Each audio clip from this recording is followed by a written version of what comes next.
नमस्कार दोस्तों, आपका स्वागत है हमारी यूट्यूब चैनल पर एक बार फिर से। इस वीडियो में हम आपको बताएंगे कि बायोकेमिस्ट्री की जो फर्स्ट यूनिट है सेल, बायोकेमिस्ट्री की फर्स्ट यूनिट है जो कि सेल, इसके बारे में हम कंप्लीट हैंड लिखित नोट्स से हम आपको पढ़ाएंगे और हम भी आपके साथ साथ पढ़ेंगे। तो हम जानते हैं कि सबसे पहले कि देखते हैं कि सेल क्या होती है। सेल ये होती है, देखो,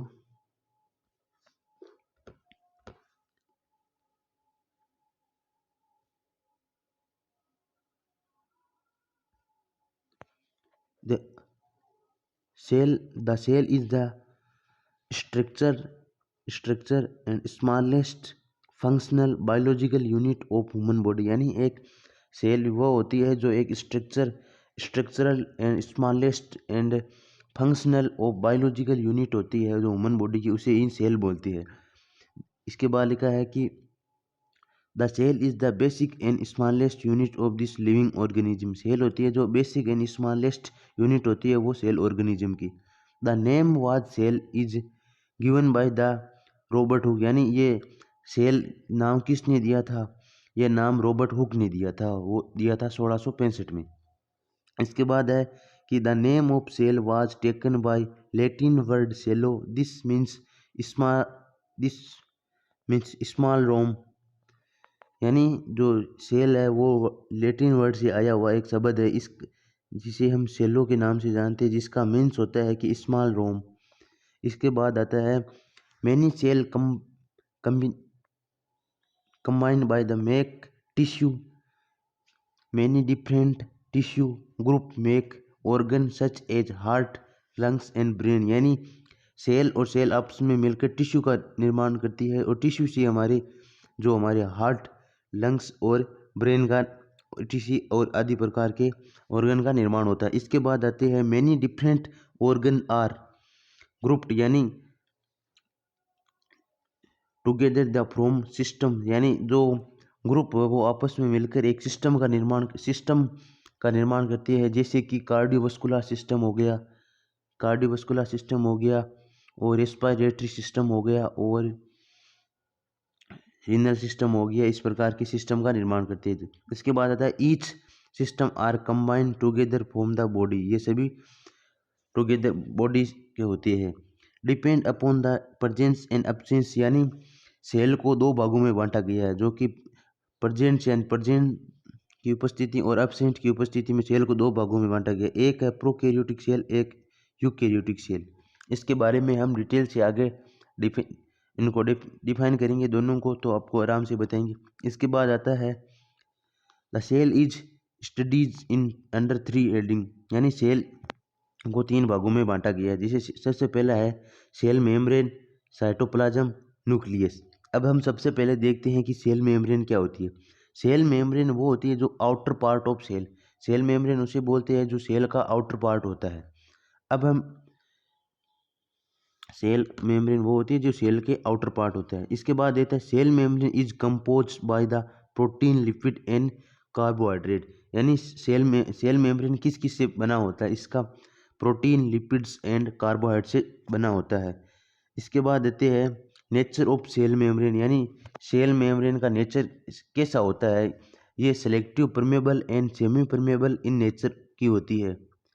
selective permeable and semi permeable in nature की होती है। इसके बाद देखते हैं कि function of cell membrane. Cell membrane is the responsible for the protection of cellular organ. यानी जो सबसे आउटर पार्ट होता है सेल मेम्ब्रेन, उसे ही हम सेल मेम्ब्रेन कहते हैं और इसका मेन फंक्शन यही होता है कि वो प्रोटेक्शन करता है सेलुलर ऑर्गन से। इसके बाद आता है the cell membrane is responsible for provide shape and the tissue shape of the cell. यानी सेल मेम्ब्रेन होती है वो एक शेप प्रोवाइड करती है सेल को। इसके बाद आता है cell membrane control to permeability of this cell की परमेबिलिटी को कंट्रोल करने में सेल मेम्ब्रेन की बहुत अहम भूमिका होती है। इसके बाद आता है हमारा 2 नंबर टाइप। पहला था सेल मेम्ब्रेन, इसके बारे में हमने पढ़ लिया। इसके बाद अब आता है साइटोप्लाज्म। अब हम देखते हैं कि साइटोप्लाज्म क्या होता है। The cytoplasm is the lipid jelly like protein. यानी cytoplasm is a liquid cytoplasm is a liquid jelly like protein in the between cell membrane and nuclear membrane. यानी एक साइटोप्लाज्म वो होता है जो एक लिक्विड जेली लाइक प्रोटीन होता है जो सेल मेम्ब्रेन और न्यूक्लियर मेम्ब्रेन के बीच में प्रेजेंट होता है। Cytoplasm contain 70% of water which is known as cytosol. यानी साइटोप्लाज्म होता है उनमें इसके अंदर 70% तो केवल वाटर ही होता है जिसे हम साइटोसोल के नाम से जानते हैं। अब इसके बाद देखते हैं कि प्रोटोप्लाज्म क्या होता है। प्रोटोप्लाज्म उसे कहते हैं हम जिसे साइटोप्लाज्म प्लस न्यूक्लियोप्लाज्म के मेल को ही हम प्रोटोप्लाज्म कहते हैं। Protoplasm is also known as a physical basic of life. इसके बाद आता है the cytoplasm contain various organs in the. यानी साइटोप्लाज्म वेरियस कंटेन ऑर्गन रखती है जिसमें सबसे पहले हम देखते हैं कि एंडोप्लाज्मिक रेटिकुलम। एंडोप्लाज्मिक रेटिकुलम क्या होते हैं? ये दो प्रकार की होती है, स्मूथ एंडोप्लाज्मिक रेटिकुलम और rough endoplasmic reticulum. Smooth endoplasmic reticulum क्या होता है? स्मूथ एंडोप्लाज्मिक रेटिकुलम उसे कहते हैं हम it does not contain ribosomal granules open its surface. यानी इस पर डज नॉट कंटेन होता है, इससे जुड़ा होता है राइबोसोम ग्रेन्यूल्स। इसका फंक्शन क्या होता है? It responsible for the flat lipid synthesis and it is responsible for the detoxification of toxic substance. यानी जो हमारे शरीर में टॉक्सिक सब्सटेंस होती है उनके लेवल कम करने में काम आती है। डिटॉक्सिफिकेशन का यही मतलब होता है।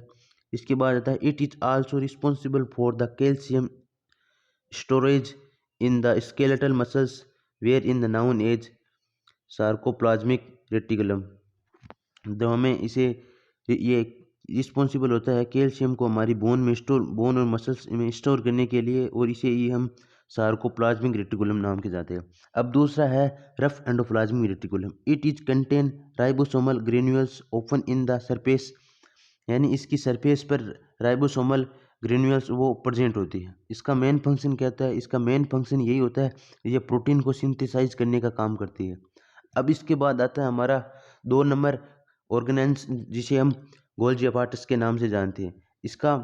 इसको हम देखते हैं कि it is responsible for presence breaking in the transport and protein from the one part to another part। यानी इसका मेन फंक्शन क्या है कि ये किस काम के लिए रिस्पॉन्सिबल है?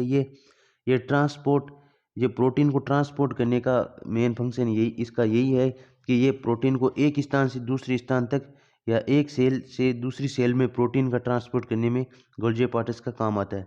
Golgi apparatus is also known as a post office of cell. यानी पोस्ट ऑफिस ऑफ सेल के नाम से भी जान सकते हैं गोल्जी अपार्टस को। Golgi apparatus is also helpful of exocytosis के लिए हेल्पफुल होता है। अब इसके बाद आता है हमारा लाइसोसोम। लाइसोसोम क्या होता है? Lysosome it is a defensive structure present in the cytoplasm. यानी हमारे जो साइटोप्लाज्म होता है उसका एक ऑर्गेनेल्स होता है लाइसोसोम। इसे हम डिफेंसिव स्ट्रक्चर प्रेजेंट होती है जो साइटोप्लाज्म को प्रोटेक्ट करती है, बचाती है। ये lysosome contain enzyme are responsible for the destruction of harmful foreign body. Lysosome are also known as suicidal bag of cell in garbage system of cell। इसका बेन यह सीधा यही बोल रहा है कि साइटोसोम का जो लाइसोसोम है, लाइसोसोम का जो एंजाइम को कंटेन करता है, जो किस लिए? ये डिटेक्शन ऑफ हार्मफुल, यानी हार्मफुल जो फॉरिन बॉडी है उनसे बचने के लिए ये एंजाइम को कंटेन करता है, और इसे हम सुसाइडल बेग के नाम से भी जान सकते हैं। लाइसोसोम को दूसरा नाम है सुसाइडल बेग के नाम से हम जान सकते हैं। अब इसके बाद आता है एंडोलाइसिस।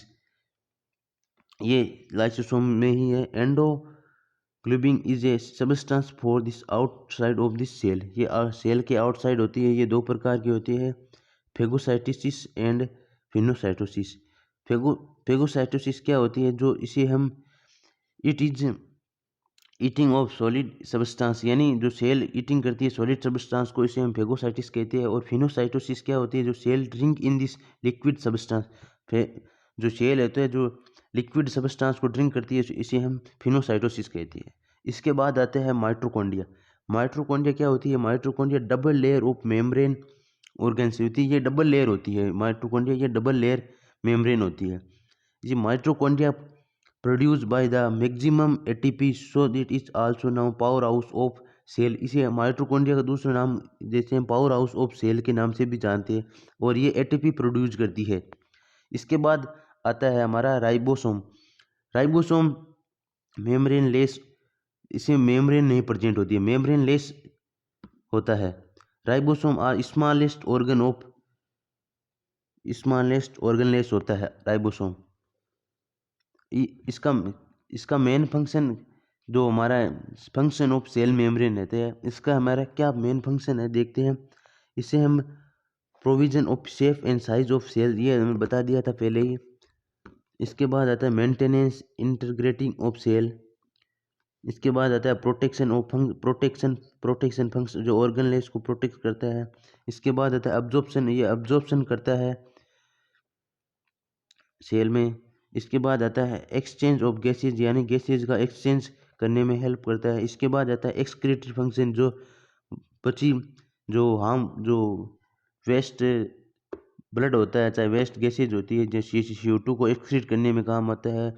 और जो CO2 जो CO2 रहित ब्लड होता है, उसको वापस हार्ट के पास भेजने में का काम करती है।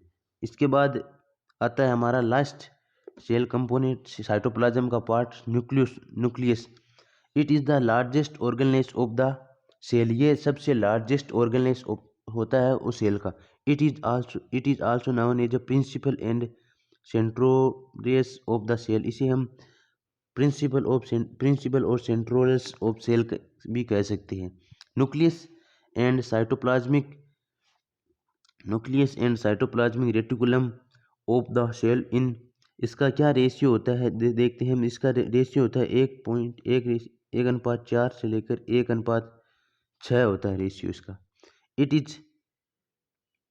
It is cancer cell nucleus and cytoplasmic reticulum का क्या रेशियो होता है, इसका रेशियो होता है 1:1 होता है।